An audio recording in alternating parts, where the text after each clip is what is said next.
Socialinės gerovės ir negalės studijų fakultetas pakvietė į universitetinio sveikatinimo ir konsultacinių paslaugų centro atidarymą. Vienas kaspinas vienam, kitas kitam.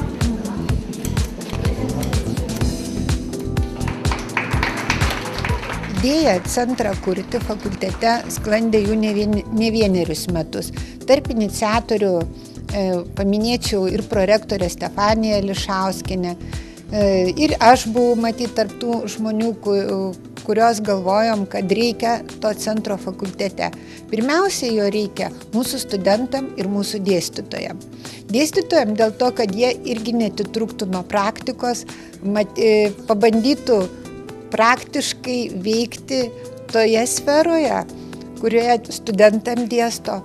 Studentam labai gerai, kad jie įgis praktinių įgūdžių ir į būsimas darbo vietas ir praktikos vietas jau eis tvirtesni, turėdami tvirtesnę nuomonę apie tas veiklas, kurios jiems bus labai reikalingos.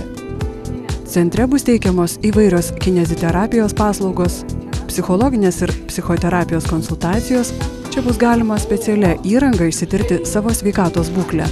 Pagrinde mūsų tikslas centro yra tai įvairias kineziterapijos metodus taikyti ir bus atliekamos pasyvūs aktyvūs kineziterapijos užsiėmimai ir taip pat įvairiausi su prietaisais masažo procedūros. Universitetinis centras aprūpintas modernia įranga ir aparatūra. Mes turim unikalų tokį diagnostikos aparatą, tai kūno raumenų jėgos vertinimą, kuris yra, kiek žinom, Šiaurės Lietuvoje vienintelis. Ir jis parodo viso kūno raumenų darbo balansą. Kaip dirba raumenukai. Tai yra labai gera priemonė kineziterapeutam pagal tą įvertinimą sudarinėti programas. Centro atidarymo metu ypač didelio susidomėjimo sulaukė dalinių įgūdžių diagnostikos įrangos pristatymas.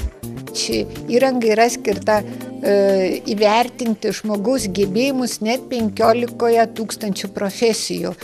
Ir panaudojimo spektras gali labai būti didelis. Pirmiausia, mes kaip negalės studijų fakultetas, socialinės gerovės ir negalės studijų fakultetas turėjom interesą padėti neįgaliesiem integruotis į darbo rinką. Bet kai pradėjom dirbti su ta įranga, pamatėm, kad tai yra aktualu bet kuriam žmogui.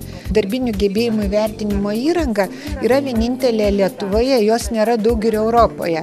Maždaug prieš metus laiko ją teko pamatyti Vokietijoje ir taip mums pasisekė, kad buvo paskelbtas konkursas atlytiniam projektam. Mes turėjom jau gatavą idėją, ją pateikėm, laimėjom ir turėjom galimybę įsigyti šią įrangą būtent iš šio projekto lėšų.